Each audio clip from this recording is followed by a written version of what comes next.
मी ना जेव्हा कधी घरी पालेभाज्या आणली ना तर तेव्हा काय करते माहिती का, सगळ्यात आधी ना एक मोठा पेपर घेते, पेपरवरती भाजी ठेवते आणि मग सगळी भाजी स्वच्छ निसून घेते आणि निसून झाल्याच्या नंतर ना त्यावरती चिरून घेते, धुवून घेते आणि बाकी जे लसूण टोमॅटो असेल, जे कोथिंबीर असेल त्यावरतीच निसून घेते, सगळं धुवून वगैरे घेते भाजीपाला सगळं याच्यावरतीच.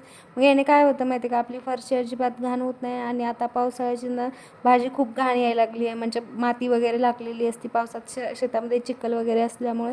त्यामुळे पालेभाज्या शक्यतो पावसाळ्यामध्ये चिखलाने मातीने भरलेल्याच असतात. त्यामुळे ना असं करत जा, जेणेकरून तुमचा किचन ओटा म्हणा किंवा फरशी म्हणा अजिबात घाण होणार नाही. नंतर मग स्वच्छ भाजीनं धुवून घेतली आणि मग शेपूची भाजी आज मी बनवली होती. शेपूची भाजीची रेसिपी पूर्ण आपल्या चॅनलवरती अपलोड केलेली आहे. जर तुम्हाला बघायची असेल ना तर नक्की जाऊन चॅनलवरती बघू शकता. त्यानंतर मग शेपूची भाजी बनवली आणि त्यानंतर मग दुपारच्या वेळेला आम्ही बाहेर गेलो होतो, तिथूनच नाश्ता करून आलो होतो. असा होता माझा दिवस. Thank you so much.